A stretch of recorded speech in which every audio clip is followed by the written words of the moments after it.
이동형의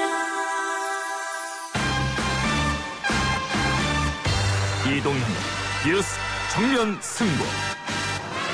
이동형의 뉴스 정면 승부.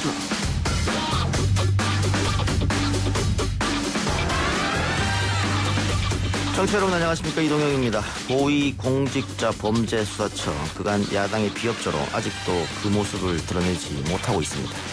공수처를 포함한 개혁 입법을 완수하는 것은 이번 회기 내에 꼭 해야 한다고 생각을 합니다. 더불어민주당이 공수처 가시화를 위해 투트랙 전략을 씁니다. 법 개정을 통해 야당을 압박하면서도 한편으로는 국민의힘 지도부가 제시한 여러 협상안 검토에 착수했습니다. 이낙연 새 당대표의 전략에 맞춰서 입법 독주 프레임을 피하면서 원칙 있는 협치 기조를 지키려는 걸까요? 잠시 후 여당 박범계 의원 연결해서 이야기 들어보겠습니다. 이어지는 2부 인터뷰에서는 국회 가방이 국민의힘 간사를 맡고 있는 박성중 의원 연결해서 카카오 뉴스 편집과 관련해 호출 논란 도마에 오른 윤영찬 의원의 사퇴 요구 관련 이야기 들어보겠습니다. 최근에 이사단 와서 용산으로 보내달라는 것도 제가 또 수정대로 했고, 청탁이 장관실이나 국회 연락단에서 많이 오고 있는데 잘못 하면은 그런 문제가 될 수 있어. 선발 방법을 바꾼 거예요. 추미애 법무부 장관 아들의 군 복무와 관련한 논란이 큽니다. 휴가 미복귀를 둘러싼 부정청탁 여부에 대한 의혹이 제기되고 있지만 그에 대한 반박도 계속되고 있습니다. 추미애 장관 아들 사건의 변호를 맡고 있죠. 더불어민주당 현근택 법률위 부위원장 3부 연결해서 이야기 들어보겠습니다. 한 배달 대행 업체의 지난달 주문량은 1,347만 건으로 지난해 같은 달과 비교하면 2배 이상 늘었습니다. 라이더분들 부족하다 보니까 지연되는 시간들은 점점점 더 많아지고 고객님들의 컴플레인은 더 빗발해지고 있는 상황이고요. 코로나19가 바꾼 풍경은 언택트로 요약될 수 있겠죠. 배달앱 이용량은 폭증했고 관련해서 플라스틱 포장 용기의 처리도 문제라고 합니다. 오늘은 황교익, 강영주 두 분과 함께 4부 안 아픈 대한민국 준비되어 있는데요. 배달 문화와 배달 음식에 관한 이야기 풀어보겠습니다. 9월 9일 수요일 이동형의 뉴스 정면 승부 시작합니다.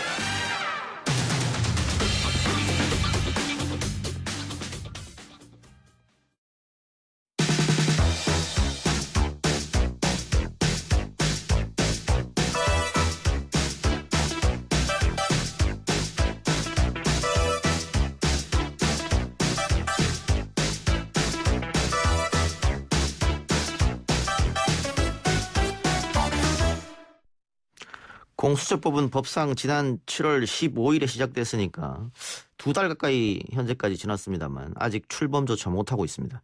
그러다 민주당에서는 공수처법 자체를 바꾸는 입법 절차에 들어갔습니다. 관련 개정을 발의한 더불어민주당 박범계 의원 연결하겠습니다. 의원님 나와 계십니까? 네, 반갑습니다. 안녕하세요.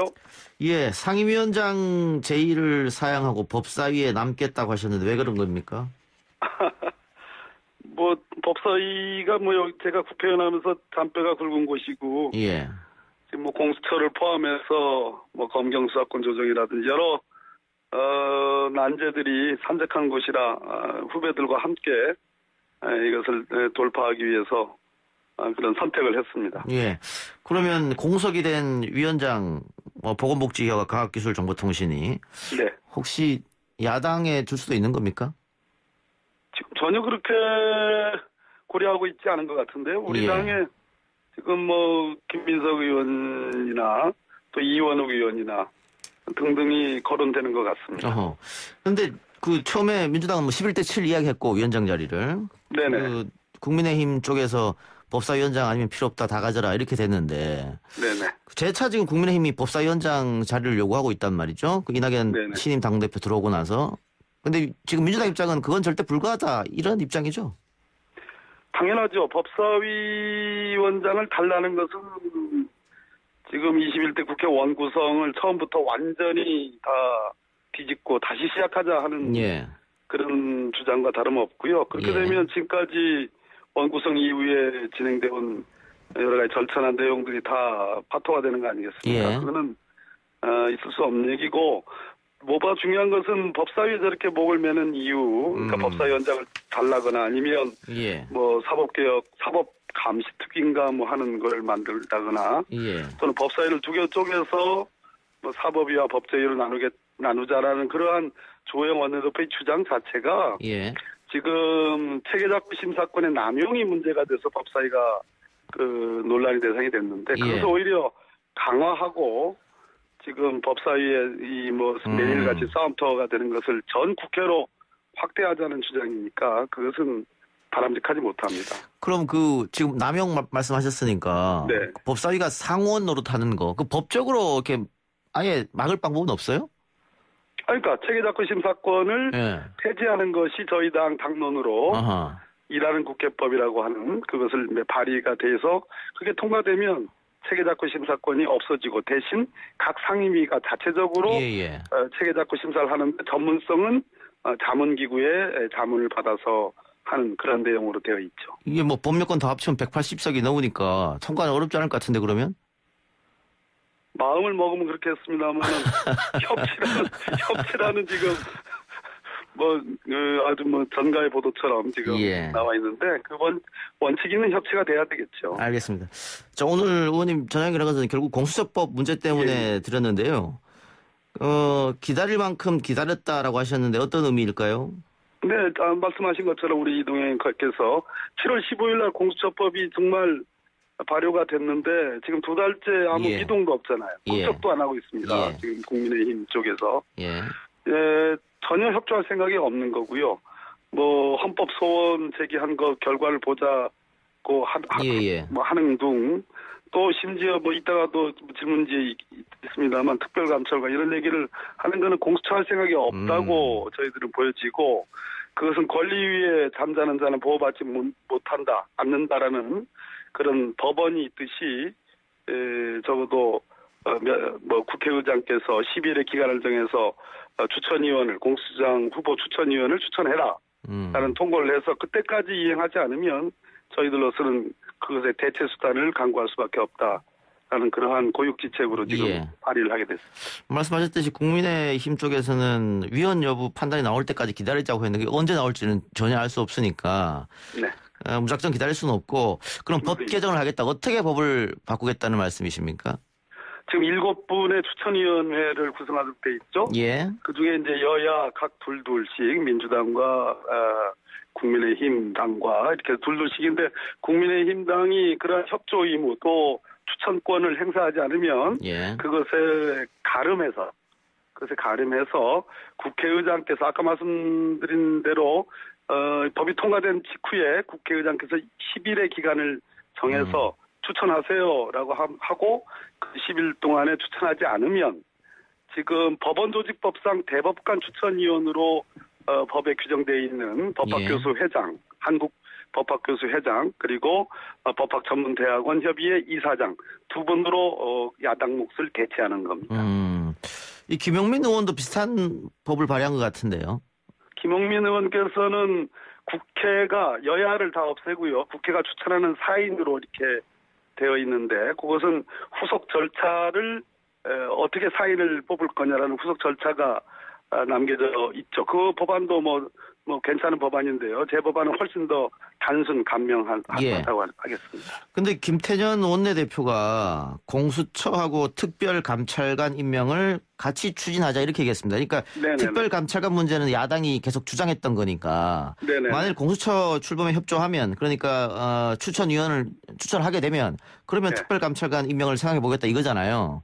그러면 지금 의원님께서 내신 이 안하고는 다른 이야기인데 그럼 지금 의원님이 내신 안은 민주당 당론은 아니다 이렇게 봐도 되겠나요?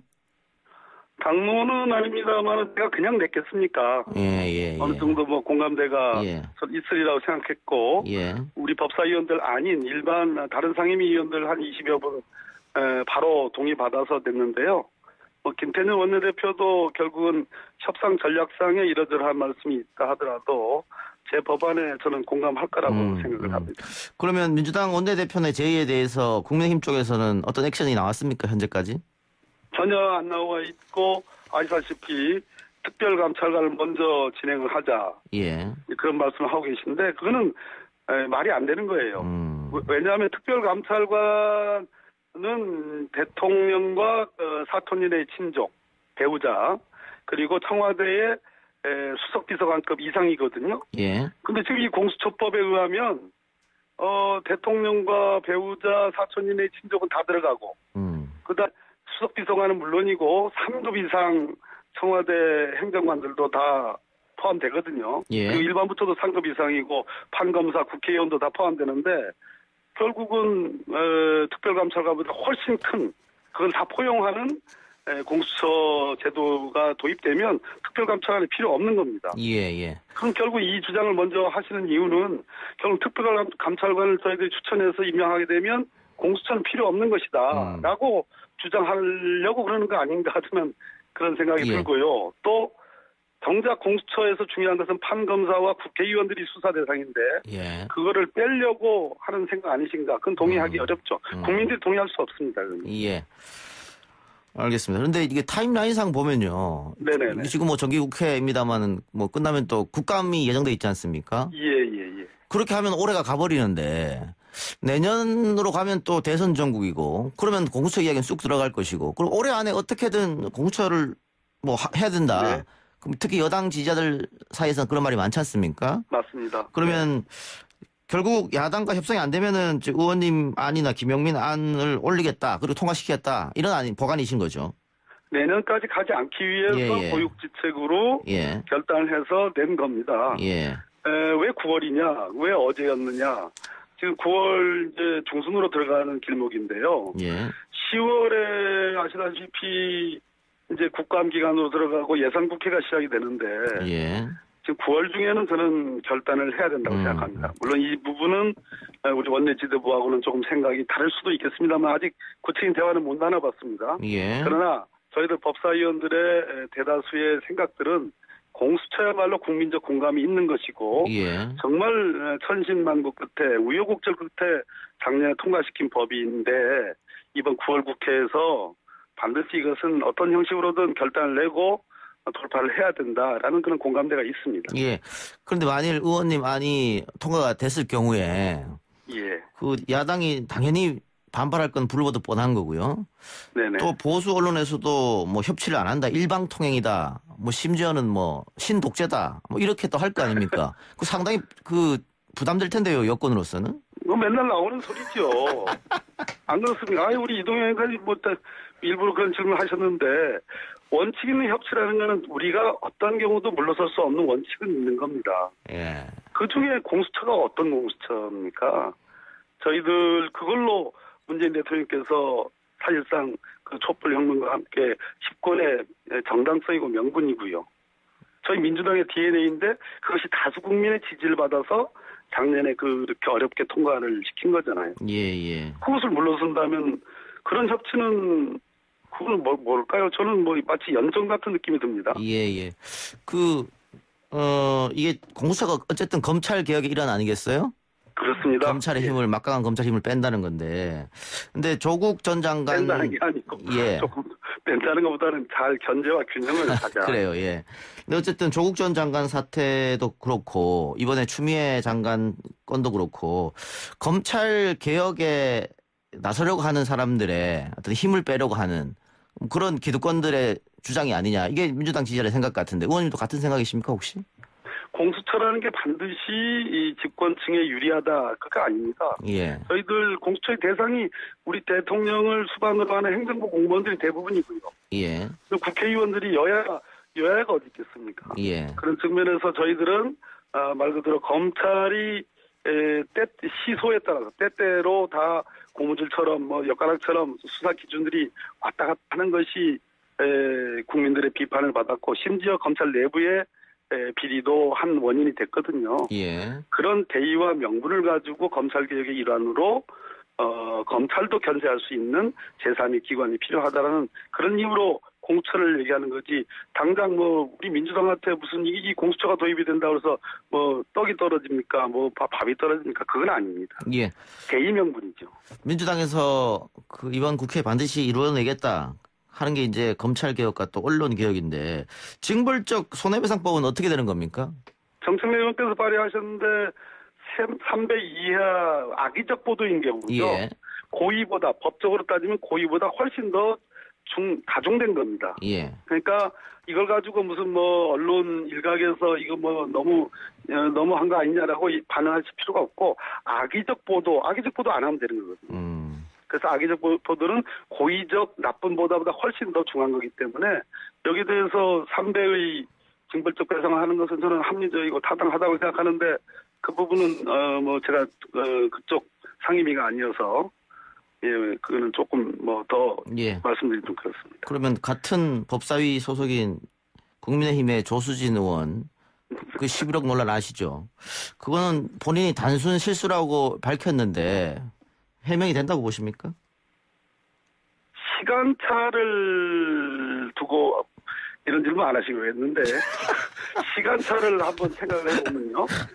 수석 대변인, 선대위 수석 대변인이 맡은 것이 3월 31일입니다. 대기업으로는. 그리고 27일, 26일, 27일 양일간 그 전에 재산 신고를 했어야 되는 거고요. 해야 되는 거고요. 그리고 아마 사표를 내서 비례대표 공천 신청한 그때부터 상당한 시간이 있었어요.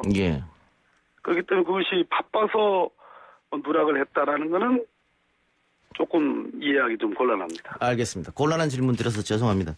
오늘 인터뷰 여기서 마치죠. 네, 반갑습니다. 고맙습니다. 지금까지 더불어민주당 박범계 의원이었습니다.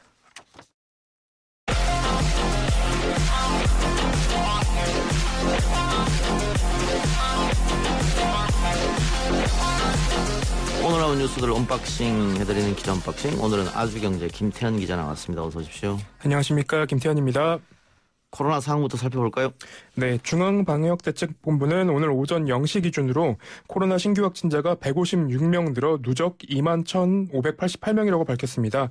일주일째 100명대를 유지하고 있고요. 전날보다는 20명 정도 더 많은 수준입니다.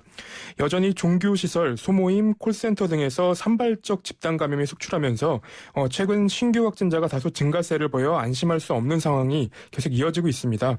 지역별로는 경기 51명, 서울 48명, 인천 1명 등 수도권에서만 100명이 새로 확진이 됐고요. 수도권 외 지역에서는 광주 17명, 대전 8명, 충남 5명, 울산 4명 등이 확진이 됐습니다. 주요 감염 사례로 꼽히는 사랑제일교회 관련 확진자는 어제 정오 기준으로 1,167명으로 늘었고 광복절 도심 집회 관련 누적 확진자는 539명으로 늘었습니다. 이게 일주일째 100명대를 유지한다고 합니다만 100명대 초반으로 떨어졌다가 약간 좀 올라와서 네, 그렇습니다. 좀처럼 두 자릿수로 안 떨어지네요. 네. 또 추석 전까지는 좀 떨어졌으면 하는데. 추석 때까지 좀 떨어졌으면 좋겠습니다. 근데 10월 3일에 또 집회가 예정돼 있으니까 그런 거는 좀 막아주고 좀 확진자가 안 늘었으면 좋겠습니다. 8.15 집회 때문에 지금 이렇게 됐는데 또다시 집회를 연다는 건 너무 무책임한 거 아닙니까? 저 법원에서는 허가를 안 해줄 것 같은데요. 이게 이분들이 좀 산발적으로 이제 집회 신청을 했더라고요. 100명씩 여러 지역에. 그래서 법원 지난번하고 똑같지 않습니까? 그건?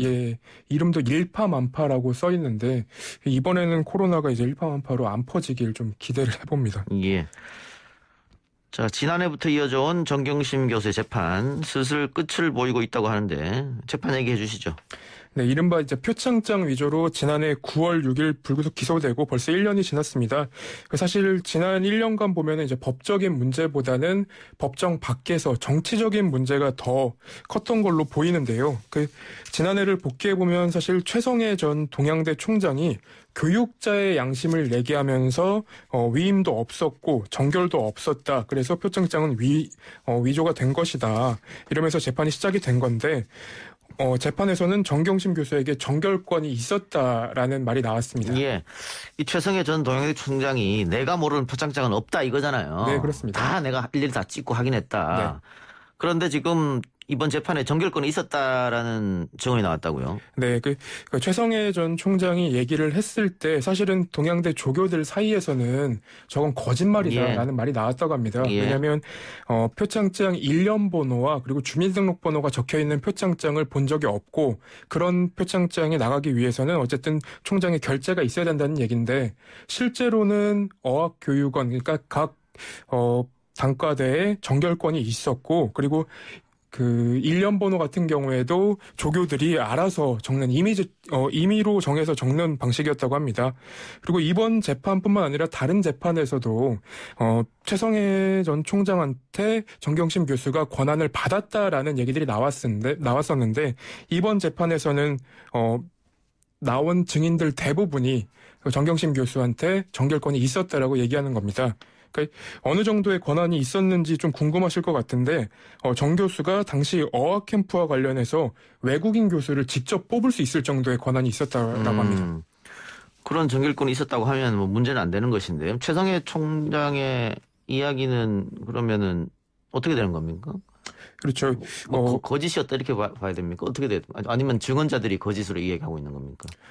저희가 계속 확인을 하고 있는 바에 따르면 사실 지금 나오는 조교들이나 교수들이 얘기하는 말이 조금 더 신빙성이 있어 보입니다. 그러니까 최성해 전 총장 같은 경우에는 최측근이 한 말들이 있어요. 그게 녹음이 돼 있는데 지난번에 녹취가 돼 있어요? 녹취가 돼 있습니다. 어떤 이야기입니까?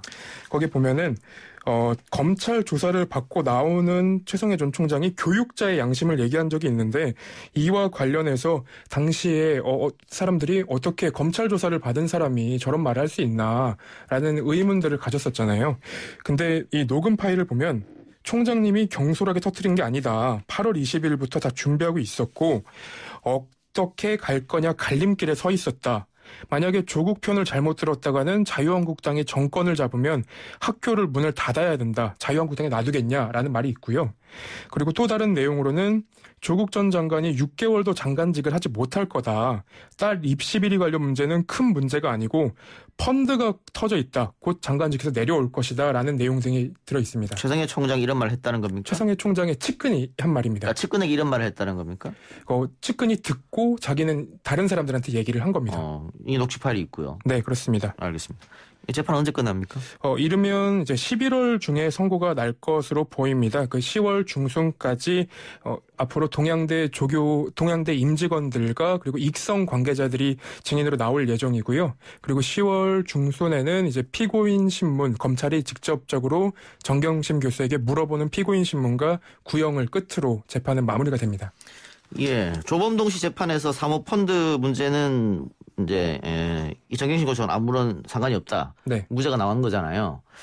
근데 그동안 사모펀드 문제 있다고 계속해서 쓴 언론들, 네. 그 언론들은 뭐 단 한 번도 지금 사과나 반성이 없는데 이 재판이 끝나고는 어떻게 할지 좀 보고 이와 같은 만일 이제 재판에서 입증이 되면 허위 보도가 되는 거잖아요. 그런 주장들이. 네, 그렇습니다. 그런 허위 보도를 한 언론에 대한 또 다른 사건의 고발도 이어지고 있다고 하는데 어떤 것들이 있습니까?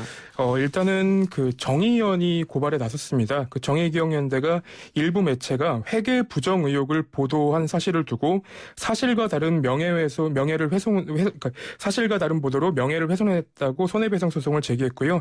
정의연은 이제 허위 사실에 기초한 보도로 정의연의 명예를 심각하게 훼손한 그 TV조선, 조선일보, 채널A, 신동아와 해당 기사를 작성한 기자들을 상대로 총 1억 원의 손해배상 청구 소장을 오늘 중앙재법에 접수했다고 밝혔습니다. 예, 재판 결과를 보면 사실인지 아닌지 알 수 있을 거고요. 추미애 장관 아들 측도 고소를 했다면서요? 네, 추 장관의 아들을 대리하는 현근택 변호사가 그 신원식 의원 측에 부대 청탁 의혹을 제보한 그 대령과 SBS 기자 그리고 방송사를 상대로 허위 사실에 의한 명예훼손 혐의로 서울지방 경찰청에 고발장을 제출했습니다.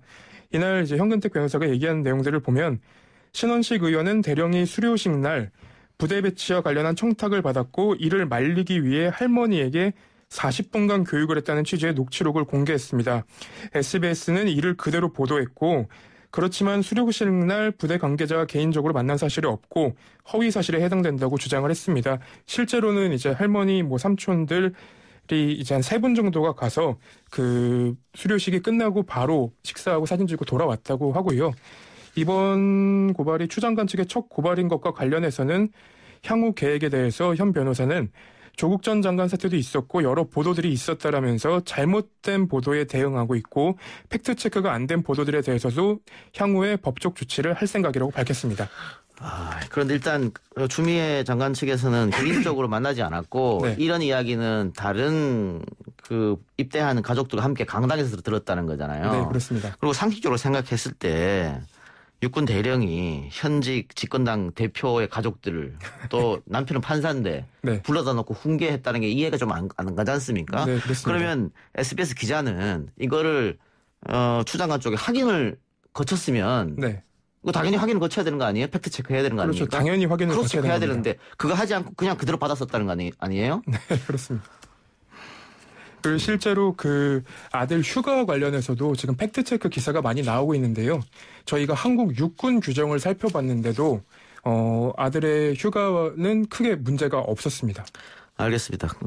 추미애 장관 관련한 의혹들은 3부에서 현근택 변호사하고 조금 더 이야기를 나눠보기로 하죠. 정부가 의사 국가고시 실기시험을 거부한 의대생 구제 방안과 관련해서 추가 기회를 거론하기는 어렵다 이렇게 얘기했네요.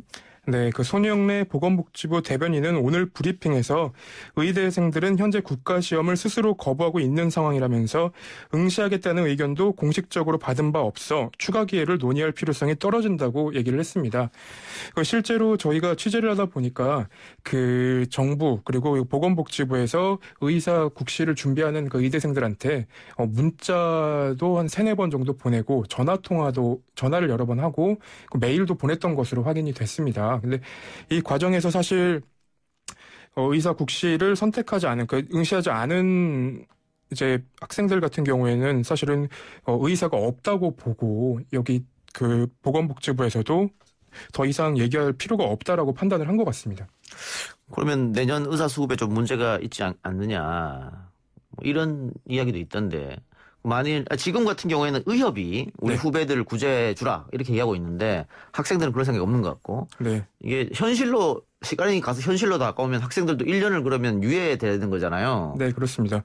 그러니까 저는 이 사태를 보면서 조금 안타까웠던 부분은 그런 겁니다. 그러니까 의협 같은 경우에는 이제 의사 면허가 있기 때문에 이렇게 어떤 투쟁 혹은 자기 당위성을 주장하면서 파업을 끝내고 돌아갈 곳이 있는 반면에 이 학생들 같은 경우에는 국가고시를 보지 않으면 의사가 될 수 없는 상황이기 때문에 의협에서 사실 투쟁은 우리가 하겠다. 너희는 가서 이제 시험을 준비해라라고 얘기해 주는 게 맞지 않았나라는 생각이 들더라고요. 그러니까 후배들을 설득을 했어야 되는데 특히 의협이 나서서 정부와 협상을 한 거 아니겠습니까? 그럼 협상 전에 의대생들을 좀 설득을 해서 사태를 안 키웠어야 되는데 지금 같은 경우에는 이렇게 되면은 의대생들도 상당히 큰 문제가 되지 않느냐. 글쎄요. 어떻게 될지 모르겠습니다만은 양쪽이 다 강대강으로 대치하는 상황이어서 좀 안타깝네요. 알겠습니다. 오늘 기자 언박싱 아주경제 김태현 기자였습니다. 여기까지만 하죠. 수고하셨습니다. 네, 감사합니다.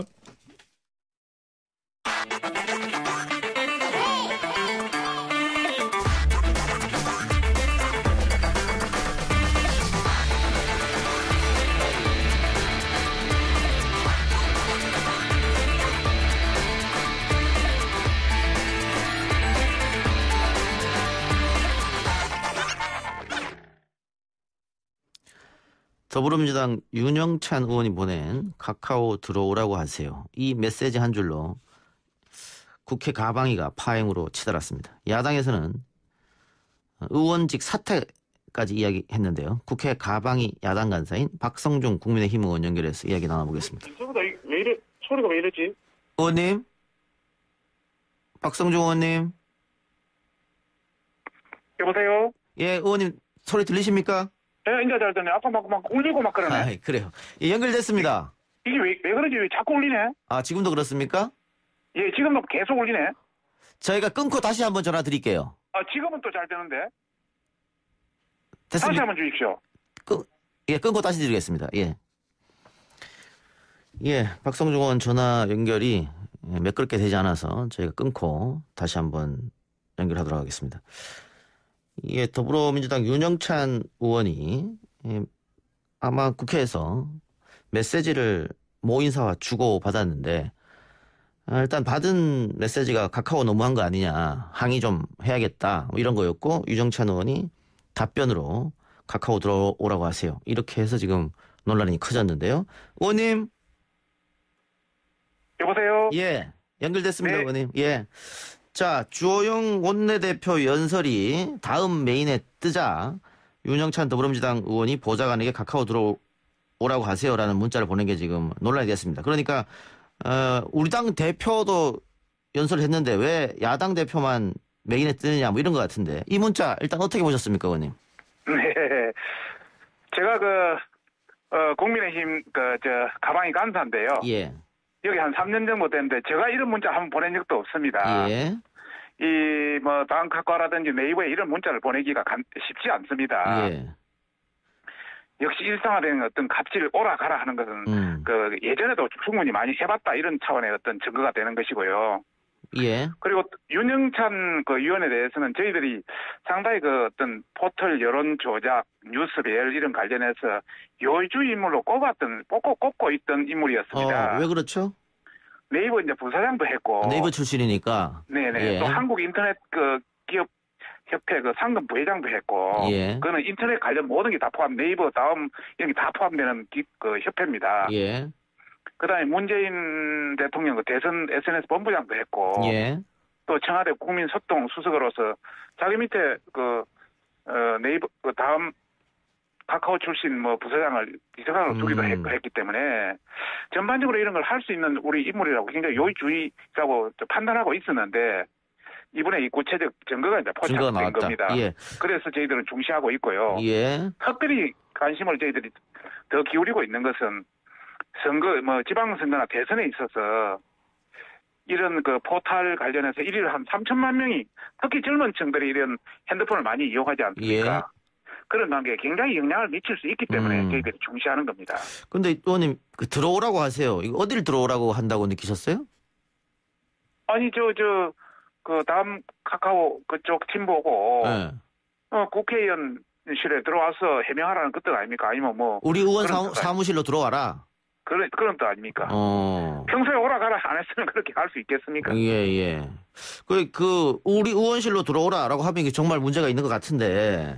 네네네. 일단 윤영찬 의원은 오늘 뭐 사과를 하기는 했습니다만 불공정에 대한 항의였다. 의견 전달의 자유가 있다. 이렇게 반박했거든요. 어제 저희들 상임위에서 해명을 하라 했더만은 이낙연 대표 연설은 메인에 들어가지 않고 주용 대표 연설은 메인에 들어가서 불공정해 해석에 대한 항의였다. 뭐 이렇게 이야기를 하더라고요. 그래서 저희들이 바로 확인했습니다. 다음 카카오 그쪽을 다 확인하니까 그쪽에도 이낙연 대표도 메인에 다 들어갔습니다. 그러니까 거짓말이 드러난 거죠. 이것은 핑계에 불과하고 첫째. 두 번째는 항의를 하려면 공식적으로 해야 됩니다. 이렇게 비공식적으로 하는 것은 압력 행사입니다. 그런 차원에서 이 윤영찬 의원의 말은 합리적이지 않다. 이런 말씀을 드리고 싶습니다. 오늘 의원님 기자회견 여셨죠? 네네. 윤영석 의원은 가방이 사보임했고 의원직 윤영찬. 의원직도 사퇴해야 된다고 했는데. 의원직까지 사퇴해야 될 사안이라고 보신 겁니까? 일단은 저희들 가방이 상임위에 하는 것은 국회법 48조에 공정을 기할 수 없는 뚜렷한 사유가 있을 때는 사보임을 할 수 있도록 돼 있습니다. 그래서 저희들이 저쪽 지휘부에 윤영찬 의원을 사보임해라는 이야기를 한 것이고요. 사퇴는 이제 본인이 해야 되는 문제 아니겠습니까? 그래서 저희들은 앞으로 상당히 중요한 사건이라 보고 뭐 조사나 수사 결과가 나오면은 여러 가지 이제 결론은 나겠지만은 저희들이 볼 때는 여러 가지 언론 통제에도 해당되는 반민주 행위가 있다. 또 여론 조작에 관련한 국기문란 행위도 있다. 또 사람을 들어오라 말아 자기 권한도 안 되는 직권 남용의 그런 문제도 있다. 이렇게 보고 변호사들하고 상의를 하고 있습니다. 상당히 문제가 있다고 변호사들도 느끼고 검찰 고발할 생각으로 상의하고 있는 겁니까? 그렇습니다. 이낙연 대표가 부적절하다, 엄중 주의시키겠다 이렇게 얘기했는데 이 정도는 부족하다는 말씀인가요? 뭐 결론적으로 이낙연 대표가 말씀하신 거는 저희들도 뭐 긍정적으로 보고 있습니다. 다만 지금 현재 추미애 사건도 많이 터지고 윤영찬 사건 터지고 하니까 수습하기 위한 하나의 어떤 메시지 이런 차원이라면 정말 사태의 심각성을 인식해서 저희들하고 뭐 사보임이라든지 사퇴라든지 국정조사 이런 관계도 적절히 논의했으면 좋겠습니다. 뭐 이런 말씀이 좀 실례될 수 있습니다만 과거 뭐 새누리당인가요? 한나라당에서도 뭐 네이버는 접수됐다 이런 말도 있었고 이게 포탈의 힘이 그만큼 크기 때문에 국회에서 또 국회라고 하면 좀 그렇죠. 이 정치권에서 이렇게 포탈에 신경을 쓰는 겁니까? 왜 그런다고 보세요? 아무래도 초반에는 말씀을 드렸습니다만은 지금 우리나라 포탈 그러니까 국민들이 포탈을 이용하는 그 비율을 보면은 네이버가 뭐 조금 그 시기마다 차이는 있습니다만은 네이버가 한 60% 넘는 63%. 예. 그다음 구글이 한 30%. 구글이 3년 만에 한 10배 컸습니다. 예. 다음에 한 5% 정도 수준이라고 생각합니다. 예. 여기에 대한 인구가 일일을 한 3천만 명이나 이용하기 때문에 굉장히 여론에 지대한 영향을 미치기 때문에 예. 공정하게 저희들도 뭐 어느 편을 들으라는 건 아니고 정말 공정하고 독립적인 그래서 공정하게 운영하라 이런 차원에서 저희들이 계속 이 목소리를 높이고 있는 겁니다. 방금 구글 말씀하셨으니까 구글은 뉴스 서비스를 하지 않거든요. 그러니까 유저가 직접 검색해서 들어가는 케이스인데 우리 포탈은 뉴스들 앞에 띄우지 않습니까? 그러다 보니 이게 편향성 문제를 항상 지적받는데 혹시 제도적 보완을 통해서 대책을 마련할 어떤 그런 보관은 혹시 없으신지요? 우리가 계속 제가 여기 있으면서 이야기를 많이 했습니다. 예. 구글은 일단 처음에 첫 화면에 들어가면 그냥 우리가 단어를 쳐서 그걸 찾아갈 수 있는 그런 구조입니다. 그런데 우리는 전부 안에 가두리 양시장 안에 갇혀서 네이버나 다음 안에 갇혀서 모든 것을 찾는 형태를 취하다 보니까 그렇죠. 이 굉장히 지금 많은 문제를 야기하고 있거든요. 그래서 우리도 구글 방식으로 좀 바꿔야 되는지 않느냐 강력하게 문제 제기도 하고 또 네이버나 다음 카카오에 이야기도 하고 했는데 아마 회사의 여러 가지 이익이라든지 다양한 어떤 영향력 이런 것 때문에 아직 못하고 있는 것 같습니다. 그런데 이거는 제가 여권 관계자들한테도 통화할 때도 여쭤보면 지금 의원님하고 똑같은 생각이시더라고요. 그럼 여야가 같은 생각인데 이 문제에 관해서는? 여야가 같은 생각인데 이건 회사에서 자기들의 이제 이익이라든지 모든 걸 고려했을 때 간단치 않다. 우리가 완전히 그런 방식으로 가게 되면은 법으로 막을 수는 없고. 안 그래도 지금 구글로 많이 사람들이 이동하거든요. 이 뭐 어떤 공정성 이런 문제 때문에. 최근에 구글이 3년 동안 10배나 컸습니다. 이 검색 시장에서. 그래서 우리가 살아남기 위해서는 우리 국내 포탈이 살아남기 위해서는 뭔가 개혁적인 방안이 있어야 됩니다. 그거 좀 연구해 주세요. 저 연구하겠습니다. 열심히 연구하겠습니다. 알겠습니다. 특히 이재용 다음 창업자 있지 않습니까? 그분도 뭐 이야기가 AI를 설계하는 사람에 따라서 달라질 수 있기 때문에 이번 이 포털 AI 어떤 이런 관련해서도 굉장히 문제가 있을 수 있다고 이야기한 것처럼. AI라고 하더라도 공정하지 못하다 이 말씀이잖아요. 그렇습니다. 그런 차원에서 우리가 같이 노력해야 된다 저는 그렇게 생각합니다. 아까 윤영찬 의원에 대해서 검찰 고발도 생각하고 있다고 하셨는데 국정조사도 요구하시는 겁니까?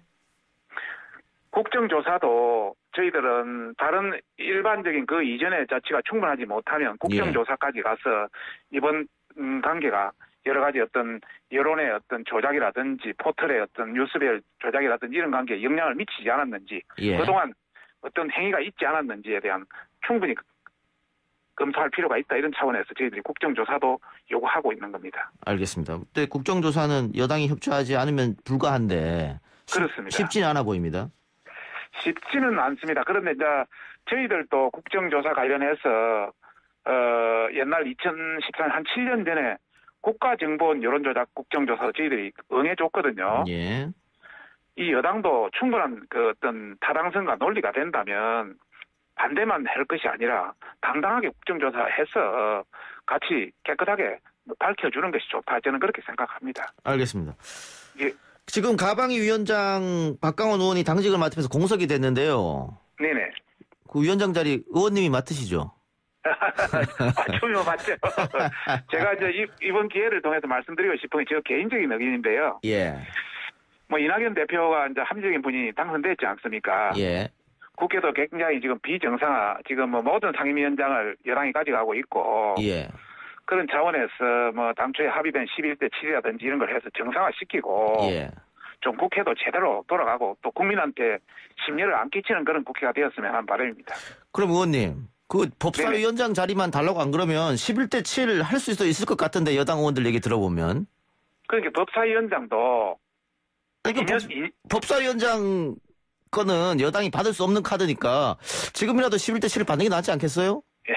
그거는 우리 어떻게 조금 좀 한쪽으로 보시는 경향이 있는 약간 0.1% 한쪽으로 보시는 경향이 있는데요. 그게 아니고 지금 민주당에서 법사위원장 카드를 받지 않는다고 하니까 그러면 현실적으로 대안으로 그것도 뭐 대안이 될 수는 있겠습니다만은 저희들이 국회의장을 줬기 때문에 항상 법사위원장은 야당이 가졌습니다. 그런 차원에서 100% 갖겠다는 것도 아니고 이제는 2년은 그러면 여당이 가져라. 2년은 야당한테 달라. 그리고 11대 7로 나누자. 이렇게 저희들이 제안했는데 하니까 저희들이 답답한 거죠. 우리 안을 못 받아들이면 우리도 그러면 그걸 완전히 지금 다시 11대 7로 간다면 그러면 너희들은 처음부터 잘못했던 거 아니냐. 이런 논리이기 때문에 그런 걸 풀어줄 필요가 있죠. 정상화 차원에서. 그러면 국민의힘 쪽은 이거네요. 지금 이번 국회 임기가 4년이니까 2년은 그러면 민주당이 하고 나머지 2년은 우리한테 달라. 그렇죠. 그렇게 해서 11대 7로 나누자. 이거지. 그렇게 하고 11대 7. 알겠습니다. 의원님 오늘 인터뷰 고맙습니다. 감사합니다. 지금까지 국민의힘 박성중 의원이었습니다. 글쎄 안 들려 들을 뉴스 없어 아무 뉴스도 귀에 들어오지 않아 듣고 또 들어도 들을 뉴스 없어 만든 게 이프로야. 이동영의 뉴스 정면 승부. YTN 라디오 이동희 뉴스 정면 승부 3부 시작합니다. 지금부터는 추미애 장관 아들의 카투사 군 복무 시절 특혜 의혹을 풀어오겠습니다.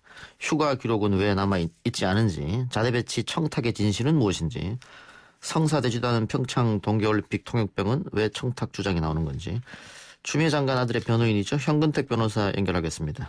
변호사님. 네, 안녕하세요. 현근택입니다. 안녕하십니까. 네네. 자, 청탁 의혹을 보도한 언론사와 제보자를 오늘 경찰에 고발했더라고요. 네네네. 이균철 예비역 대령과 SBS입니까? 그 이름은 좀 다른 것 같습니다. 그래요. 그럼 어쨌든 이 씨는 맞는데 이름은 다른 것 같고요. 방송국은 SBS인데 어떤 보도가 문제가 있다고 보신 거죠?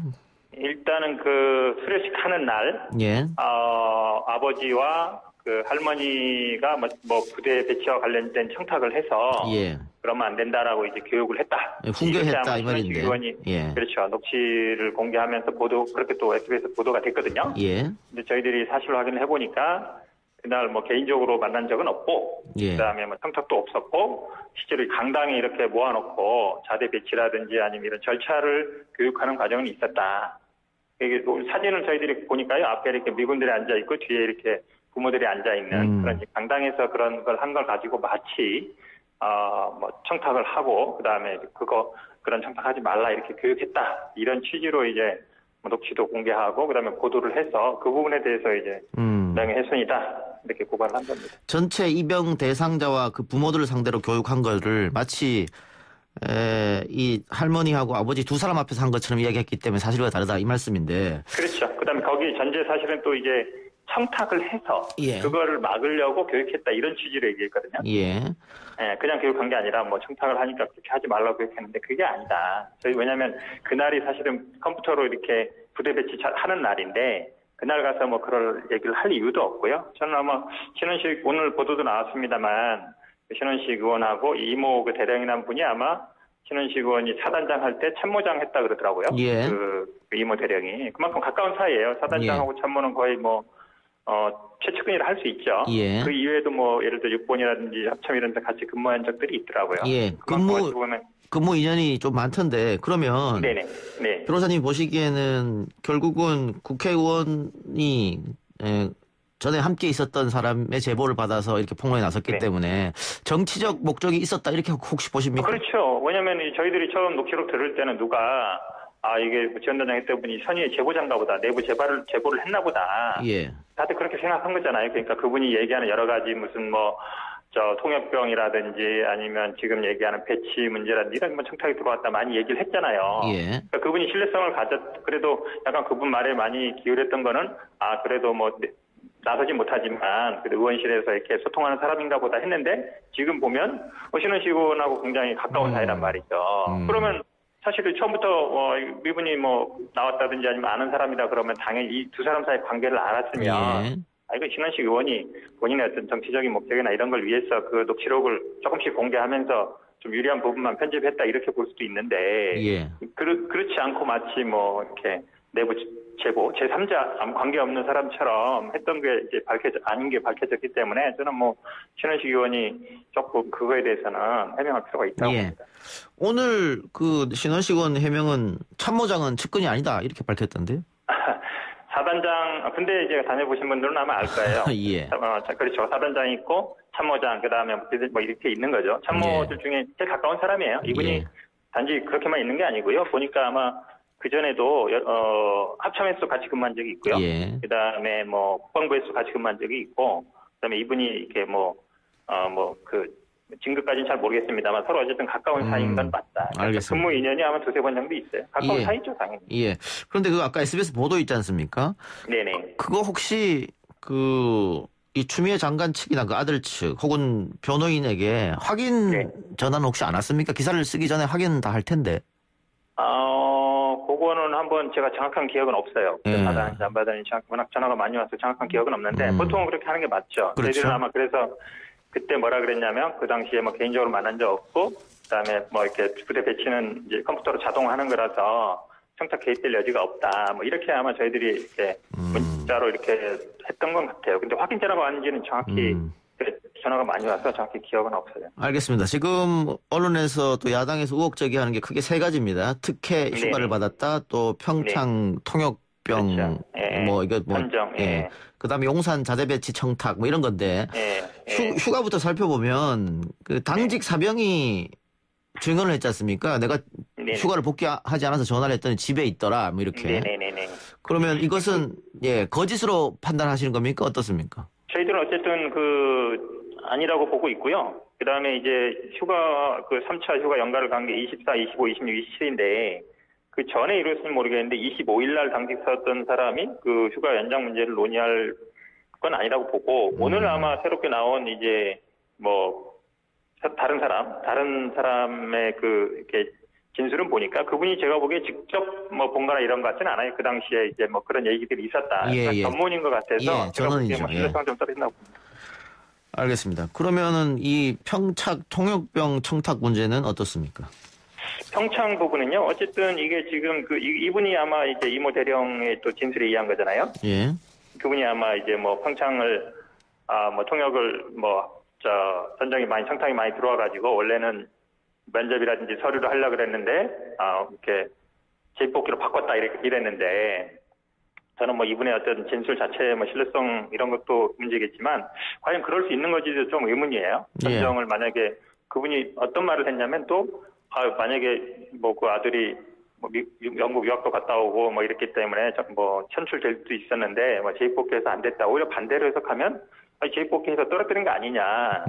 이렇게 볼 수도 있을 것 같아요. 불이익받았다라고 저희들은 보고 있습니다. 그리고 이 대령이 이야기할 때 보니까 또 내 후임들이 내 부하들이 그런 걸 받았다고 하더라. 이것도 이렇게 전언이기 때문에. 그렇죠. 일단 제가 보기에는 이분하고 뭐 신원식 의원하고의 관계 자체가 약간 제가 보기에 뭐 어떤 의도성이 있다고 보기 때문에 모르겠습니다만 당직 사병이나 이런 분들하고 좀 다르다고 봐요. 어쨌든 야당은 굉장히 이 건을 가지고 장관이 사퇴해야 되지 않느냐 이렇게까지 하고 있거든요. 수사가 빨리 되면서 결론을 내면 좋겠는데 이게 벌써 한 7개월 이상 걸린 거 아닙니까 지금? 제가 보기에는 아마 뭐 오늘 보도도 보니까 뭐 그게 정확한지 모르겠습니다만 이미 뭐 검찰에서 그 양주병원이라든지 삼성병원 뭐 서류를 압수수색했다는 보도도 있었는데요. 뭐 결국은 뭐 소환 조사하고 그다음에 하면은 결론을 낼 거 아닙니까? 저도 뭐 수사가 빨리 끝나는 게 맞다 이렇게 보고 있습니다. 용산 자대 배치 청탁 이것도 역시 변호인 입장은 말이 안 되는 것이라고 하는 거죠? 네, 아까 그래서 일단 저희들이 뭐 고발도 한 거고요. 그다음에 뭐 예를 들어서 지금 모든 일이 그렇죠. 예를 들어서 휴가라든지 평창 올림픽이라든지 용산이라든지 뭔가 뭐 청탁은 다 있었는데 결과적으로 보면은 된 게 없거든요. 휴가도 보면은 이제 개인 휴가를 쓴 것이고 마지막에는 평창도 뭐 안 된 거고 용산도 뭐 배치 안 된 거고. 그러니까 제가 보기에는 뭐 이런저런 얘기들은 있을 수 있지만 뭐 결과적으로 안 된 것도 중요하다라고 보고요. 자꾸 사퇴 얘기하시는데 결국은 이 아들이 어쨌든 군대 가기 전에 한쪽 무릎이 아팠고 군대 들어가서 병가 받아서 다른 무릎 수술한 거고 그렇게 본다 그러면 뭐 안 아픈 사람이 뭐 병원에 입원해서 뭐 수술해서 병가 간 게 아니기 때문에 저는 뭐 큰 문제는 아니라고 보고 있습니다. 용산 자대 배치는 추첨입니까 그럼 결국? 컴퓨터로 자동 아마 뭐 난수 방식으로 이렇게 돌아가는 것 같아요. 그렇게 들고 있습니다. 물론 이제 성적도 반영할 것 같은데 배치할 때는 그 컴퓨터로 자동 배치하고 그날 그러니까 후반기 교육 끝나는 날 그렇게 배치를 받은 걸로 알고 있습니다. 근데 어쨌든 국민의힘 또 언론 쪽에서는 이게 추미애 장관 아들이 1차 병가 내고 2차 병가 내고 3차 때는 이제 본인의 휴가를 썼는데 그게 가능하겠느냐 일반 사병이면 그러니까 특혜를 받은 것이다 이렇게 주장한단 말이죠. 그러면서 일반적으로 제가 보니까요 아마 이제 그 카투사 뭐 규정 문제도 있지만 카투사의 근무 형태가 우리나라 뭐 육군과는 좀 다른 것 같고요. 그다음에 뭐 왜냐하면 카투사 같은 경우에는 주말 외출이 자유롭거든요. 우리나라도 최근엔 됐습니다만 예전에는 안 그랬고 그다음에 결국은 뭐 58일이 많고 적으냐 휴가 관계 그게 뭐 황제 휴가냐 이거는 중요하지 않고요. 그 절차에 맞게 가느냐 이게 중요한 건데 결국은 청원 휴가는 30일 플러스 10일 이렇게 갈 수 있게 돼 있고요. 그다음에 개인 휴가도 또 28일 갈 수 있게 돼 있어요. 그리고 제가 보기에는 기록이 없는 거는 뭐 저희들의 문제는 아닌 것 같고 그럼 뭐 절차상 아니면은 문제가 없다 그러면 그게 뭐 황제 휴가다 이렇게 단정 지을 수는 없을 것 같아요. 어쨌든 뭐 황제 휴가가 아니라고 합니다만은 야당 쪽에서는 그렇게 갈 수 있었던 것은 추은의 보좌관이 해결사 역할을 해줬기 때문에 그런 거 아니냐? 그러니까 결국은 아마 조금 문제가 지금 뭐 의혹 제기하는 건 휴가 연장 문제인 것 같아요. 근데 이제 휴가는 사실 군마다 좀 다르거든요. 육해 공군 좀 다르고 이제 공군 같은 경우는 뭐 6개월마다 3박 4일 가기도 하고 해군은 또 이렇게 멀리 갔다 오면 한 뭐 보름씩 가고 이렇게 하거든요. 그러니까 이런 어떤 카투사의 특성이 있다. 그러니까 미군 측에 소속된 거기 때문에 그 군대의 어떤 관리라든지 휴가이라든지 이런 게 우리나라 군하고는 좀 달리 봐야 된다. 그리고 주변에 이렇게 얘기도 이렇게 카투사 했던 분들 얘기 들어보면 이런 경우도 있다. 그러니까 외부에서 필요해서 전화로 연장하는 경우도 있고 연가로 연장하는 경우도 있다라고 하고 있거든요. 본다 그러면 뭐 특혜라고 보기는 어려운 것 같습니다. 국민의힘에서는 특임검사, 특별검사 수사를 받아야 한다. 또 이렇게 얘기하고 있습니다. 뭐 특임검사는 아시다시피 이제 검찰의 비위에 대한 것이고요. 옛날 뭐 그랜저 벤처 검사에 대한 거라서 추미애 당시 당대표가 뭐 검사는 아니어서 해당 사항이 없을 것 같고요. 특검은 아마 지금 검찰 수사가 조만간 끝나려고 보기 때문에 검찰 수사 결과를 지켜볼 필요가 있다고 봅니다. 추 장관이 청문회에서 아들이 무릎이 아파서 군대를 가지 않아도 되는데 어머니가 정치권에 있기 때문에 갔다 이렇게 말을 했단 말이죠. 그건 확인하셨습니까? 원래 면제 사유였다는 건? 그러니까 면제 사유에 해당되는지를 아마 좀 물어보시는 것 같은데요. 근데 그거는 그냥 모르겠어요. 제가 보기에는 아마 가기 전에 1년 6개월 전인가요. 이제 무릎을 수술 받았기 때문에 제가 보기에 뭐 어떤 사유인지 모르겠는데 그건 아마 제가 보기에 저희들이 뭐 판단하기는 좀 어려운 것 같고 아마 뭐 병무청이라든지 그런 데서 나중에 아마 객관적인 기관에서 판단하는 게 더 낫다고 봅니다. 근데 어쨌든 결국 갔기 때문에 이 면제 사유가 된다 안 된다를 저는 굳이 얘기할 필요는 없다고 봐요. 아니 제가 여쭤본 거는 만일 면제 사유가 되는데 정말 추 장관 말대로 군대를 갔다면 뭐 이런 논란은 종식되는 거 아니고 오히려 박수 칠 일이 아닌가 싶어서 여쭤봤어요. 그렇죠. 왜냐하면 사실은 이제 만약에 군대 가서 양쪽 무릎 수술했다 그러면 문제 모르겠지만 한 2년 전에 이미 왼쪽 무릎 수술했거든요. 그다음에 군대 가서 이제 수술한 거라서 저는 뭐 처음부터 뭐 군대를 뭐 안 갈 수도 있지 않았는가라고 생각을 하지만 확실하게 예를 들어서 군대 면제라 그러면 그 규정에 맞게 뭐 몇 급 받았을 것이다 이렇게 얘기하는 거는 조금 성급한 것 같아요. 추 장관 아들 지금의 어떤 신병은 어떻습니까? 보니까 아마 이제 뭐 여기저기서 전화도 많이 오고 어디서 일을 하고 있는데요. 뭐 거기까지 아마 기자들이나 이런 분들이 많이 뭐 이렇게 문의도 하는 것 같아요. 회사라도 그렇고. 그러다 보니까 뭐 예전에 조국 전 장관들도 보면 이제 뭐 집에도 막 찾아오고 이러면서 그런 문제가 많았잖아요. 그럴 조짐이 좀 보이고 있어요. 그러니까 회사 생활이나 이런 게 잘 안 될 정도로. 그런 부분은 좀 언론들이 조금 고려를 해줘야 된다라고 보고 있습니다. 알겠습니다. 변호사님 오늘 인터뷰 여기까지 드릴게요. 고맙습니다. 네, 고맙습니다. 지금까지 추미애 장관 아들 측 변호사 현근택 변호사였습니다.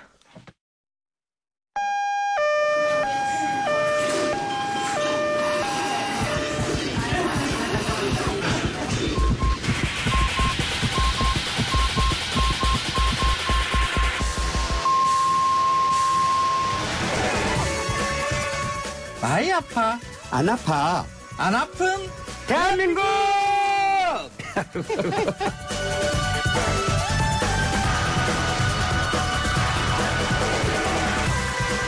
수요일 사부 안 아픈 대한민국 시간입니다. 맛있는 한 그릇에 담긴 건강한 세상, 건강한 문화 이야기를 맛보는 시간. 오늘도 맛 칼럼니스트 황교익 선생, 안아파 의원 강용주 원장 나왔습니다. 어서 오십시오. 안녕하세요. 황교익입니다. 안녕하세요. 강용주입니다. 수도권 거리두기 2.5단계 유지로 밤 9시면 모든 업장들이 문을 닫습니다. 식당도 닫고 주점도 닫고 호프집도 닫고.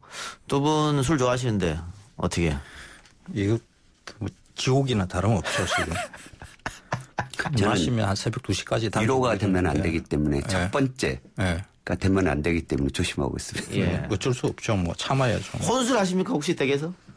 그것처럼 재미없는 게 어디 있어요. 술은 술집에서 왕짝짓거를 하고 뭐 옆에 주변에 뭐 이렇게 소란스럽고 뭐 이렇게 해야 술이 넘어가죠. 혼자서 술 마시는 사람들 굉장히 위험하지 않아요? 저는 굉장히... 혼술을 안 하기 때문에 술은 분위기로 먹는 거지. 그렇죠. 무슨 알코올 중독자도 아니고. 그러니까. 두 분들은 주당 자격이 없습니다. 저희들이 이게 주당과 알코올 중독자는 분별을 해야 돼요. 알코올 의존이나 알코올 중독을 할 때 거기 이제 체크리스트가 있어요. 그 중에 하나가 혼자서 술을 자주 먹는 이거가 있어요. 안주. 술에 관대한 대한민국이기 때문에 저녁 먹으면서 뭐 소주 몇 잔 이렇게. 어쨌든 위험해. 뭐 두 분 술 좋아하신 두 분 어려운 상황입니다만 지금 가장 어려운 건 자영업자들이니까요. 맞습니다. 예, 빨리 코로나19가 끝이 나야 자영업자들도 다시 웃을 날이 있을 것 같습니다. 코로나19가 바꾼 풍경이 하나 있는데 바로 배달입니다. 나가서 외식을 못하니까 다들 시켜서 많이 드시는데 이 배달앱 관련 플랫폼 기업들의 통계를 보니까 30% 가까이 증가했다 그래요. 배달 이용하는 사람들이. 황교익 칼럼니스트는 배달 음식을 별로 좋아하지 않을 것 같은데. 가족들은 주문을 하죠. 시키죠. 치킨, 떡볶이 이런 것들 주문해서 이렇게 먹어요. 그래서 제 이름으로 주문하는 일은 없어요.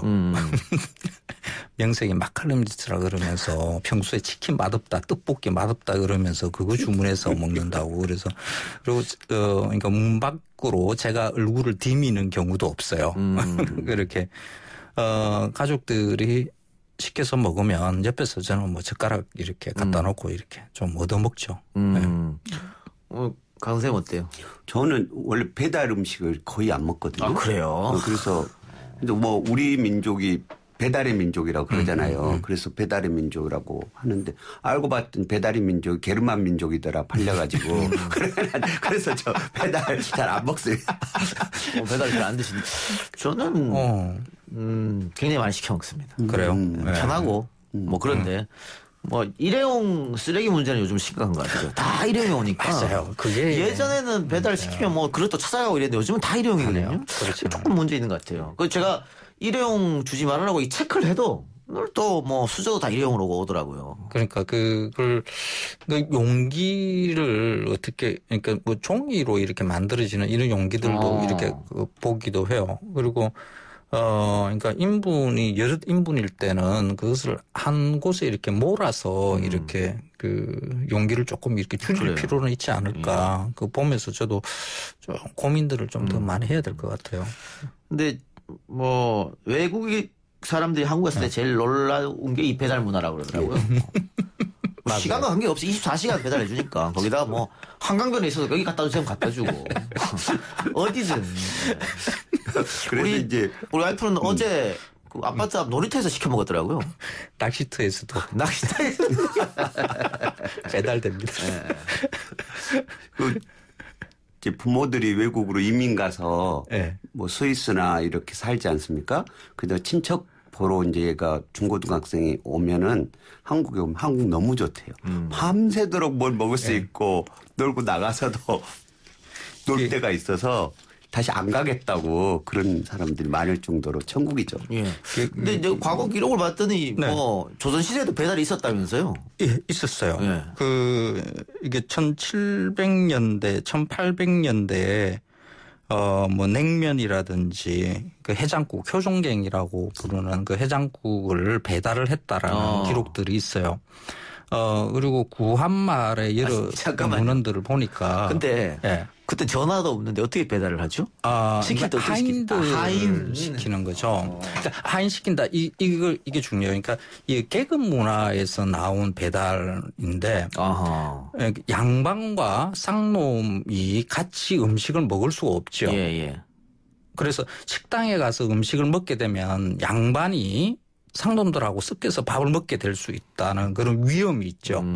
그래서 양반가에서는 하인을 시켜서 음식을 가져오게 하는 그런 그러니까 조선시대 때부터 이런 게 계급 문화로 이렇게 존재를 했었어요. 그래서 이 배달, 특히 이제 냉면 배달이 그 구한말에서부터 이제 본격화되는데 그 배달 문화가 우리 그 음식 문화의 중요한 축으로 이렇게 자리를 잡고 있는 게 조선시대의 계급 문화와 관련이 있을 거다. 이렇게 저는 추측을 합니다. 그러니까 유독 이 배달이 발달한 이유가 아무리 처음의 것을 찾아보면 그것밖에 없어요. 그러면 조선시대에는 냉면 만들 때 시원하게 얼음 띄우잖아요. 어디서 구했을까요, 얼음은? 겨울에 그래서 석빙고에 넣는 걸 빼오나? 그러니까 1910년대에 냉면집이 크게 번창해 나가거든요. 그러니까 그 제빙 설비가 그러니까 인천, 군산 뭐 이런 지역, 뭐 서울에도 있었겠죠. 이는 그 원래는 이제 그 냉면용이 아니라 그 생선들을 오래 보관하고 하기 위한 그런 제빙 설비가 갖추어지면서 이제 냉면집들이 크게 번져나가고 그러니까 배달이라는 게 만들어지죠. 그래서 1910년대의 그러니까 지금 배달 문화의 기본이 이렇게 잡혀 나가는 거 그러니까 냉면부터 시작했다고 보통 이야기를 하니까 그때부터 시작된 것이다. 이렇게 저는 보고. 그러니까 조선시대는 얼음을 어디서 구했을까요? 조선시대에는 그 냉면은 겨울 음식이죠. 겨울 음식이니까. 굳이 여름에 그렇죠. 여름에 뭐 냉면 먹고 그거는 뭐 여름에는 따뜻한 거 먹어야죠. 열치열 이러면서. 알겠습니다. 그리고 아까 제가 잠깐 언급한 대로 이 전화기가 전 가정에 보급되면서 이제 배달 혁명이 시작됐다. 뭐 이런 얘기가 있더라고요. 그리고 IMF 외환 위기 이후에 치킨집이 엄청 늘어났다. 이거 직장에서 쫓겨나신 분들이 이제 어쩔 수 없이 호구지책으로 많이 차렸다. 이런 얘기도 있고. 그러니까 1960년대부터 이제 한국은 산업화가 시작이 되죠. 다 노동자 계급들이 이렇게 늘어나기 시작합니다. 그 60년대, 70년대의 상황들을 보면 공장에서 일을 할 때 그 마땅하게 그 뭐 점심 저녁 이렇게 끼니를 때워줄 수 있는 뭐 식당을 갖추고 있지 못하거든요. 뭐 사장님 사모님이 직접 음식을 만들어서 이렇게 주는 경우 그거는 굉장히 아주 행복한 경우고요. 보통 이제 도시락을 싸가거나 이런데 그 도시락 싸가는 거 이것도 이제 굉장히 귀찮은 일일 수 있죠. 그래서 배달이라는 게 왜 이 일을 제가 잘 알고 있냐 그러면 1960, 70년대에 제 선친이 그 마산에서 그 조그마한 공장을 하셨거든요. 그때 어머님이 밥을 챙겨주지 않으면 직원들이 뭐 도시락 다 안 싸워요, 나이 들고. 그러면 보통 이제 중국집에서 이제 음식을 배달해서 먹는 것으로 이렇게 끼니를 때웁니다. 그러니까 그 일들이 그러니까 배달이 중국집 특히 그 배달이 일상화되는 것은 그 노동 조건하고 이렇게 관련이 있을 것이다. 이렇게 보는 게 맞겠죠. 그렇죠. 그때 이제 맛집 꼬바형 공장에서는 일을 시킬 때 그 새끼 밥을 주는 거. 밥 주는 게 중요합니다. 밥 주는 게 중요한 문제여서 이 집은 일 시키고 밥을 줍니다. 이게 중요한 고용 조건이기 때문에. 맞습니다. 그랬을 거예요. 아침 아니고 점심과 저녁 그리고 야근을 하게 되면 야식까지 이렇게 챙겨줘야 됩니다. 어머니가 굉장히 힘들어하셨어요. 그것 때문에. 자, 배달 이야기를 저희가 하고 있는데 지금이야 뭐 앱 한 통 또 전화 한 통으로 내가 먹고 싶은 거 마음대로 메뉴를 고르고 하는데 과거에 이 뭐 부산 지역에서 제첩국이라든가 혹은 전국 어디에서나 볼 수 있는 새벽에 이 방울 딸랑딸랑 하면서 두부 사려 제첩국 사 있어. 이것도 배달의 하나라고 볼 수 있지 않을까? 도니까 이렇게. 맞습니다. 배달이죠. 배달이죠. 직접 안 만들어 먹고. 이게 딸랑딸랑 소리가 나면 종소리가 나면 요령이라 그래요. 요령. 그러면은 이제 두부장 사온 거죠. 그래서 나가서 사오는 거고 그래서 두부 많이 했던가 따뜻한 두부들. 그렇죠. 이 두부를 그 일배 식품이라 그러거든요. 그 일간 베스트 일배 말고 깜짝 놀랐어요.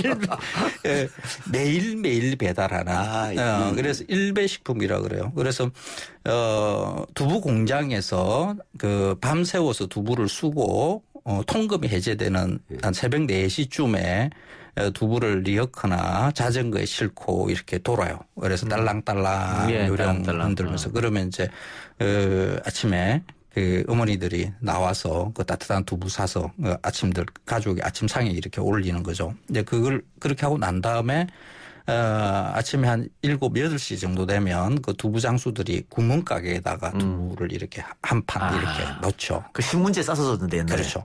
그 두부를 가격이 이렇게 책정이 돼요. 절반 가격으로 줘요. 그러니까 두부 한 모에 100원이면 50원에 주는 거죠. 오후에는. 네. 그래서 그 두부 가게 그러니까 구멍가게 주인은 절반 이상 팔면 그때부터 이제 이윤이 생기는 거예요. 그래서 이제 마지막에 떨이로 공짜로 주기도 하고 가족끼리 이제 먹기도 하고 그런 일인 거죠. 그러면 두부를 한 판 다 팔면 다음 날 아침에 또 다시 두부 장수가 요령도고 땡땡하고 돌다가 그 빈 목판을 가져가고 새 목판을 놓는 거죠. 그러니까 매일매일 이렇게 배달하는 것이다. 그렇게 해서 일배 식품이라는 이런 영역이 있어요. 이제 그 유사한 게 60년대, 70년대에는 부잣집만 먹는다는 우유 배달. 그렇죠. 우유 배달. 그래서 이제 고등학생을 중학생을 아르바이트로 신문 돌리는 것 하고 우유 배달을 아르바이트로 했었죠. 혹시 하셨어요? 저는 있는 집 자식이. 있는 집 자식도 그때로 고생시켜야 된다 그러면서 하게 만들고 그랬어요. 저도 한 적이 있어가지고 중학생 때 작은 꽃심에 넘어가가지고 신문 배달 한번 해본 적이 있어요. 한 달 정도. 너무 힘들었어요. 너무 힘들고 그 새벽에 일어나서 돌아다니는데 너무 힘들죠. 너무 힘들었어요. 근데 고학생들이 많이 했으니까. 맞아요. 뭐 지금 고인 됐습니다만 신교코 롯데장도 일본 건너가서 우유 배달로 시작했으니까. 예. 이 제첩국 이야기를 좀 보면. 제첩국은 제첩이 그 조개 일종이죠. 그렇죠. 그 낙동강과 섬진강, 금강, 한강 이 모든 영역 그 강에서 다 잡혔던 조개예요. 그러니까 강과 바다가 서로 이렇게 만나는 지역에서 이렇게 나오는데 기수부라 그러죠. 그게 특히 이제 부산에서 옛날에 많이 이 제첩을 캐서 그 끓여가지고 그걸 동이에 이고 이 아주머니들이 이거는 이제 뭐 리어카나 이런 게 아니라 동이에 이고 다녔었어요. 그래서 식지 않게끔 옆에 배로 이렇게 싸고 뭐 이렇게 해서 그래서 채치국 사이소 이러면서 다녔죠. 채치국이라 그랬어요. 근데 그 낙동강 유역에서는 이제 오염 때문에 하구원 공사하고 이런 것 때문에 이제 제첩을 거의 다 잃었고요. 섬진강이 지금 남아 있어요. 그래서 그 섬진강 유역에서 잡히는 그 제첩으로 그 제치국 사이소하고 다니는 그 아주머니들이 제가 취재를 한 적이 있었어요. 그래서 마지막까지 남아 계셨던 분이 1998년, 99년 이쯤까지 남아 있었어요. 제첩을 팔로 다니시는군요. 예, 그랬어요. 근데 원래 이제 그분들은 그 하동역에서 경정선을 타고 그러니까 광양이나 하동의 아주머니들이 멀리 진주까지 나가서 이렇게 파셨다 그렇게 이야기를 하시더라고요. 그래서 2000년대 들어오면서 이제 그 제첩국의 사이소, 제첩국 아주머니들이 이제 다 사라지고 지금 이제 그 후손들이 지금 아직도 하고 있는데 그 하동 터미널, 버스 터미널 가면 그게 조그마한 자판 열려져 있는 그 제첩국 그 파는 데가 있어요. 그게 원래 그 제첩국 할매들이 하던 것을 그 자제분들이 이어받아서 하고 있는 거거든요. 황교익 씨는 뭐 고향이 그쪽이니까 많이 드셔봤을 테고 어릴 때부터. 강 원장님은 호남이니까 많이 우리 저 섬진강하고 가까우니까 곡성에도 많이 여기가 나오죠. 섬진강이니까 그래서 광주하고 가까워서 제첩국 많이 먹는데 제첩은 우리가 이제 조개 크기의 10분의 1이거든요. 근데 조개의 영양이 3배가 들어있는 영양 높은. 그래요? 네. 성분이 3배 정도 높아요. 그래요? 그리고 이게. 근데 가격은 싸잖아요. 싸죠. 아니, 요즘 그렇게 싸지는 않아요. 요즘 비싸요? 요즘 비싸. 비싸고 이게 봄이 딱 깊어갈 때부터 맛있기 시작해서 5, 6월까지가 제일 맛있죠. 그렇죠. 6월 지나면은 산란 시기가 돼서 그때부터는 잘 제철국을 안 먹는 거고 요즘 나오는 이것은 이제 냉동해놨다가 지금 하는 거죠. 제철에 먹으려면 3, 4, 5월 달 가서 먹는 제철국이 최고입니다. 저는 성인이 돼서 부산에 놀러 가서 먹었어요. 부산에서 안동에는 없어요. 그런 거. 바다가 없기 때문에. 뭐 대사리 같은 국 그리고 제일 가까운 바다 가려면 한 2시간 반 가야 돼요. 이 제철국에 대한 표현이 김문 선생이 뭐 풍경과 상처, 자전거 여행, 다음에 또 무슨 소설 카리 노래 뭐 이런데 이 제철국을 간간히 이렇게 쓰세요. 그래서 김문 선생의 제철국에 대한 표현이 이런 구절이 있어요. 동물성과 식물성의 중간의 지점에 있는 맛이다라고 이야기를 해요. 정말 제철국은 그래요. 이게 조개인지 동물성인지 식물성인지 참. 그래서 맛이 깔끔하고 개운하고 그래서 아침에 이렇게 먹기에 이렇게 편한 게 아닌가. 해장으로도 좋죠. 해장으로 최고죠. 원래 조개류가 해장이 좋습니다. 네, 해장으로 좋죠. 조개류 자체가. 제철국 맛있게 먹으려면 그러면 그 전날에 술을 많이 드셔야 됩니다. 그리고 이제 제철국은 끓일 때 다른 양념을 아무것도 안 하거든요. 단지 소금으로만 끓여서 소금으로만 간 맞추고 거기다 더한다면 부추 썰어 넣어서 봄부추 아주 양기가 올라와 있는 봄부추를 넣어서 끓여서 먹는 거죠. 양기가 올라와 있다. 부추가 양기가. 의사 선생님이 하면 안 되는 말 중에 하나가 그런 거 아닙니까? 아니 부추가 남성 건강에 아주 좋다 이 얘기는 그렇죠. 과학적으로 증명된 겁니다. 그것까지 나도 찾아봐야 되겠습니다. 그러니까 의사 선생님 조심하셔야죠. 근데 소금만으로도 이런 맛이 나오는 이유는 어디 있을까요? 조개 자체 감칠맛이라고 봐야 되나요? 그러겠죠. 그러니까 아미노산 맛이라고 볼 수가 있겠죠. 하동에서 시장에 가면 제철국 끓이시는 분들을 보면 이렇게요. 제첩이 잠길 만큼만 물을 부어요. 그러니까 그 이상의 물을 붓지 않습니다. 그렇게 끓이면 제첩 안에 제첩이 쥐고 있는 물이 상당량이 있어요. 이제 그걸 갖다가 이게 토해내는 거거든요. 그래서 물보다는 그러니까 물을 마신다기보다는 제첩이 가지고 있는 물을 이렇게 먹는 그런 느낌이죠. 그래서 저는 섬진강의 물맛이 이럴 것이다. 아직 섬진강이 맑고 깨끗하거든요. 그래서 물맛이라고 저는 생각을 해요. 그러니까 낙동강, 한강, 금강 이 유역에서의 제첩이 돌아오기를 빌어야 되는데 지금 뭐 4대강 이러면서 뭐 다 죽었는데 그것도. 일급수 수질이 유지되는 아주 맑은 물에서 사는 게 제첩이니까 다른 지역에서는 지금 어렵죠. 여기 섬진강에서나 그렇게 많이 잡히는 거지. 그러니까 그게 한강에서도 잡히고 낙동강에서도 잡히고 금강에서도 잡히고 그렇게 해야 그게 정상이죠. 그러니까 우리 강에서 나오는 것들 많은 것들을 우리가 잃었거든요. 그 산업화 과정인데 잃어가는 과정들이 아주 한 30년 만에 다 잃어요. 1970년대, 80년대 딱 20년 동안에 강에서 나오는 모든 것을 다 잃어버리는. 그걸 그러니까 어릴 때의 그 기억을 맑은 낙동강과 금강, 한강을 기억하고 있는 분들도 이제는 얼마 안 남았어요. 그래서 원래 그 강에서는 생명체들이 안 살고 있는 뭐 그냥 죽음의 강인 것으로 기억을 하는 분들이 이제는 이제 줄 세대이거든요. 안타깝네요. 그래서 그래요. 섬진강 제첩 먹을 때마다 자꾸 4대강 사업까지 같이 떠올라서 좀 불편합니다. 많이. 고춧가루 혹시 안 뿌립니까? 고춧가루 뿌리면 안 되지. 안 돼요? 섬진강 제첩에 그게는 그거는 예의가 아니에요? 그렇죠. 그거는 그냥 맑게 예. 식성에 따라 뿌려 먹을 수 있지 뭐 그래요. 뿌려 드세요. 자, 고춧가루 얘기가 나왔으니까 배달 음식 하면 또 짜장면인데 짜장면에 또 고춧가루를 뿌려야 되냐 안 뿌려야 되냐. 뭐 저는 개인적으로 뿌려보는 걸 좋아합니다만. 네. 근데 짜장면 시키신 분 이런 유행어가 있을 정도로 배달이라고 하면 짜장면인데 이 짜장면이 요즘에 너무 많은 외식 음식들 배달 음식들이 생기면서 예전보다 많이 안 팔리는 것 같아요. 찾는 분도 별로 없고. 그렇죠. 옛날에는 입학식 졸업식 이런 거 하면 무조건 짜장면집 갔는데 요즘은 그런 것도 아니잖아요.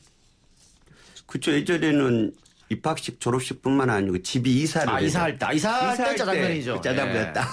난 짬뽕. 저런 분들 꼭 계십니다. 예. 그래서 예전에는 우리가 군사문화 시절에는 짜장면으로 통일해 이랬죠. 민주화가 돼서 저렇게 짜장면 먹는 짬뽕을 말할 수 있는 이게 민주화의 효과입니다. 근데 저는 어렸을 때 간짜장이 분명히 더 비싼데 왜 더 비싸지 이해를 못했어요. 그 짜장과 간짜장이 그러니까 뭐 조리하는 과정이 뭐 특별하게 이게 조금은 뒤에 이제 그 전분물을 많이 푸는가 안 푸는가의 그 차이점이 있기는 한데 짜장은 미리 이렇게 만들어 놓을 수가 있어요. 그래서 면만 내려가지고 곧장 위에 올리고 끼얹으면 되는데 간짜장은 그때그때 주문 들어올 때마다 이렇게 웍에다가 볶아줘야 되거든요. 좀 비싸야 되네. 그래서 간짜장. 간짜장을 시키면 저쪽 남쪽에서는 경상도 달걀을 후라이해서 그렇죠. 그것도 그냥 후라이가 아니라 이게 딥 후라이라고 그러죠. 서울 오니까 그게 없더라고. 그러니까 서울 중국집 반성해야 됩니다. 간짜장을 시켰는데 그냥 오다니 계란 후라이가 없이. 그 기름에 푹 절은 상태에서의 달걀 후라이 이거는 그 중국식 후라이거든요. 이걸 먹을 수 있는 기회가 사실 그 간짜장 시켰을 때 그때의 즐거움인데. 서울의 짜장면 집들 진짜 이거 반성해야 돼요. 없어요. 여기는 서울은 집값이 비싸니까 부동산 가격이 높아서 그 달걀 하나 얼마나 한다고 낮춰서 이유를 확보를 해야 되는 겁니다. 이렇게 경상도 쪽에서 이렇게 간짜장 시키면 계란 후라이가 따라오는데 호남에도 그렇습니까? 어떻습니까? 간짜장 시키면 나오는 집들이 예전부터 있던 집들은 나왔죠. 나오고. 올려서 왔는데 그러니까 요즘 집들은 안 나오고요. 원래 그게 기본이라니까. 요즘 짜장면 집들이 이렇게 좀 원가 절감하느라고 뺀 거예요. 올려야 돼요. 우리 어렸을 때는 그냥 아침에 모닝커피 먹으러 가면 계란 노른자 줬잖아요. 쌍화탕에만 주는 게 아니고요. 세대가 조금 다른 것 같아요. 모닝커피 달걀 노란자는 이야기는 들어봤습니다. 예. 그리고 뭐 치킨도 다 당연히 배달의 대명사인데 24시간 배달을 다 하다 보니까 10시 넘어가면 이제 쓱 당기는 게 야식입니다. 뭐 족발. 그러니까. 뭐 그런 것부터 시작해서 많지 않습니까? 야식. 뭐 요즘은 닭발도 있고 뭐 그중에서 좋아하시는 거 혹시 있으세요? 저야 그 족발 이 사람마다 그런 게 있어요. 배가 고프면 꼭 먹고 싶은 게 한두 개씩은 있어요. 제가 이제 족발이 그렇거든요. 밤에 한 10시 넘어가서 이렇게 뭐 먹고 싶은 것들이 다 머릿속에 떠오르면 그냥 무조건 족발부터 떠올라요. 족발부터. 그래서 족발집 없나 그거부터 찾아요. 그래서 실제로 이제 배달해서 이렇게 먹게 되면 한 서너 점 먹고 안 먹게 되고. 그런데 그래서 늘 냉장고에 보면 이렇게 족발이 먹다 남은 족발이 이렇게 남아 있어요. 그것 때문에 이제 집사람한테 족발이 많이 듣죠. 이렇게 차갑고 단단한 걸 좋아하십니까? 아니면 차갑게 먹어야죠. 족발은 말고 그렇죠. 차게 먹어야 그죠. 그래서 콜라겐이 이게 단단해져서 이게 씹는 맛이 있는데 요즘 나온 족발들은 너무 따뜻하고 무르더라고요. 무르고 달고 그래요. 그래서 그 족발이 가지고 있는 그 돼지의 누린내 약간을 가지고 차가운 상태에서 새우젓 하나 딱 올려서 이렇게 먹는 그 옛날 고전적인 이런 족발이 이제는 거의 다 사라져가고 있어가지고. 족발은 차갑게. 근데 족발집은 보면 항상 또 보쌈만 같이 하잖아요. 그래서 어린아이 있는 집은 이제 어린아이들이 족발을 잘 안 먹으니까 보쌈 시켜서 같이 이렇게 먹기도 하는데 아까 외국인들이 한국 오면 이 배달 문화 때문에 다들 좋아한다고 했는데 저도 뭐 일본에서 잠깐 살았는데 거의 배달을 안 해요. 거의 안 합니다, 일본은. 그렇죠. 뭐 대마에라고 하는데 거의 안 해요. 요즘은 조금 늘었다고 하던데 그래서 굉장히 불편했어요. 이게 우리나라 이 야식 특히 배달하면 주문 1위가 치킨이고요. 예. 2위가 중국 음식, 3위가 피자, 족발 이런 거거든요. 그래서 치킨이 우리나라에서는 배달 특히 야식 1위인 거죠. 근데 우리들 이제 하면은 예전에 치킨 시키면 치킨 따라서 맥주 왔잖아요. 근데 요 얼마 전까지 그거 불법이었던 거죠.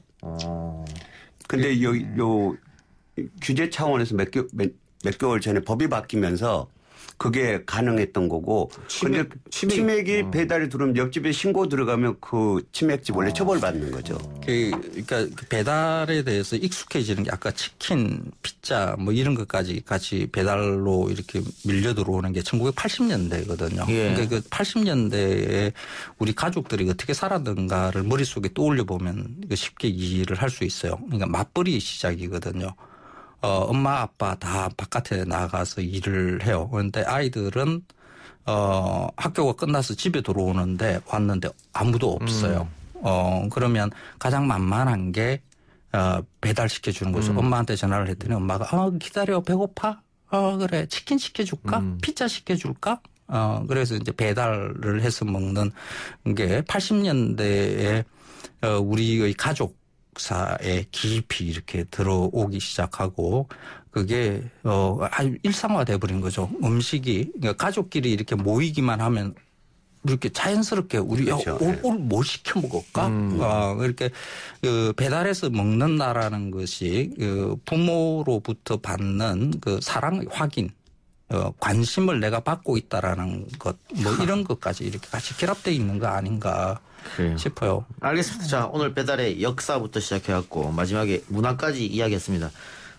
저희 이 안 아픈 대한민국 두 분이서 지금까지 아주 맛있는 이야기를 많이 해주셨는데 개편으로 인해서 오늘이 마지막 방송입니다. 두 분 지금까지 수고하셨습니다. 고맙습니다. 고맙습니다.